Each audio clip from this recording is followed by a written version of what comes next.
ఈ ప్రజలకు కోట్లాది మంది దాహార్తిని తీర్చే ఈ యొక్క చెరువులను శ్రీమంతులుగా గొప్ప వ్యక్తులుగా ఉన్న వాళ్ళు వాటి పక్కనే ఫామ్ హౌజ్ల పేరు నిర్మించుకొని వాళ్ళ డ్రైనేజ్ కాలువలు తీసుకెళ్ళి గండిపేటలో కలిపినారు. నేను ఇక్కడ వేదిక మీద ఉన్న పెద్దలతో పాటు ఇక్కడ వచ్చిన భక్తులను నేను ఒకటే మాట అడగదలుచుకున్నా. ఇవాళ వాళ్ళ విలాసవంతమైన జీవితం కోసం నిర్మించుకున్న ఫామ్ హౌజ్ల నుంచి వచ్చే డ్రైనేజ్ గండిపేటలో హిమాయత్ సాగర్ తాగునీటిలో కలిపితే ఆ నీళ్లు హైదరాబాదు నగరానికి తాగడానికి సరఫరా చేస్తుంటే వాళ్ళు నిర్మించిన అక్రమ నిర్మాణాలను వదిలేస్తే ఇక నేను ప్రజాప్రతినిధిగా విఫలమైనట్ట కాదా మీరు ఒక్కసారి ఆలోచన చేయండి. అందుకే ఒత్తిడి వచ్చినా మిత్రులకు ఫామ్ హౌజులు ఉన్నా ఏవి వదలకుండా హైడ్రా అనే ఒక సంస్థను ఏర్పాటు చేసి తెలియకుంటేనే ప్రజాప్రతినిధులం కొన్ని మన దినచర్యల్లో భాగంగా కొన్ని తప్పిదాలు చేస్తుంటాం. తప్పులు తెలవకుంటేనే కొన్ని తప్పులు జరిగిపోతుంటాయి. మరి ఆ ఖాతాను సవరించుకోవడానికి ఆ బ్యాలెన్స్ షీట్ను సవరించుకోవడానికి తెలిసి కొన్ని మంచి పనులు చేయాలని నేను ప్రగాఢంగా విశ్వసిస్తున్నా, నమ్ముతున్నా. ఆ తెలిసి చెయ్యాలనుకుంటున్న మంచి పనుల్లో భాగము ఈ చెరువులను చెరబట్టిన వాళ్ళ నుంచి విముక్తి కలిగించాలన్న ఏకైక లక్ష్యంతోనే ఈరోజు చెరువులను ఆక్రమించుకున్న వాళ్ళను ఎవరిని వదలకుండా ఉక్కు పాదంతో అణిచివేయాలన్న ఆలోచన, అందులో నిర్మాణాలను ఏ ఒత్తిడి వచ్చినా వెనక్కి తక్కకుండా తొలగించాలన్న ఆలోచనతోనే ఈరోజు ఈ చెరువులలో ఉన్న అక్రమ కట్టడాలను కూలగొడుతున్నాము.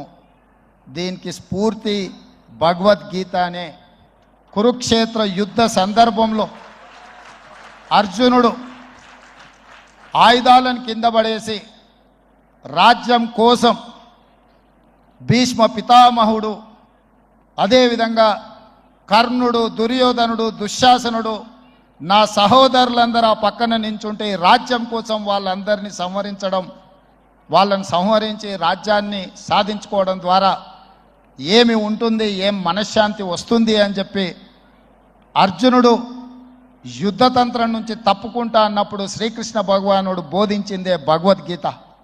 చంపేదెవరు, చంపించేదెవరు, లోక కళ్యాణం కోసం నీ బాధ్యతను నెరవేర్చాల్సిందే. ధర్మం బ్రతకాలి, అధర్మం ఓడాలి అంటే నువ్వు యుద్ధం చెయ్యాల్సిందే అనే యుద్ధ నీతిని ఆ రోజు అర్జునుడికి బోధించింది శ్రీకృష్ణ భగవానుడు.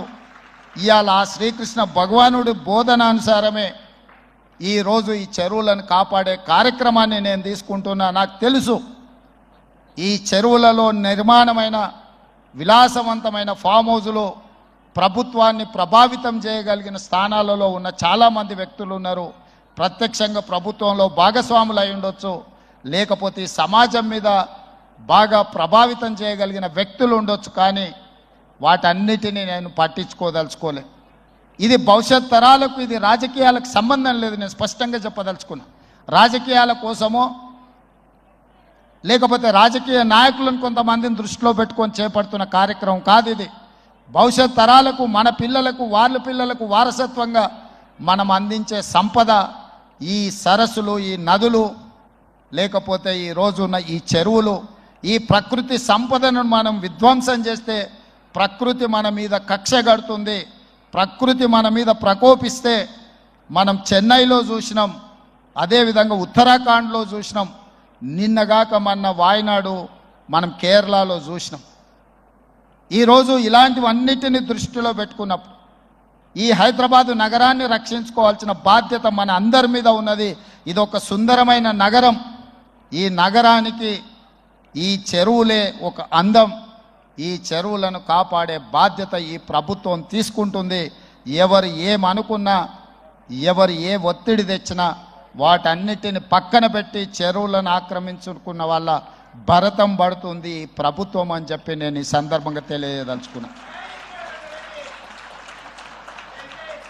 ఆనాడు కురుక్షేత్రంలో ధర్మం వైపు శ్రీకృష్ణుడు, అర్జునుడు నిలబడ్డందుకే ఈరోజు ఆ ధర్మం అనేది కాపాడింది. వాళ్ళు ధర్మాన్ని కాపాడితే ధర్మం మనల్ని కాపాడింది. ఈరోజు మనం చేస్తున్న పని కూడా అలాంటిదే. మీ అందరి సహకారం ఉండాలి.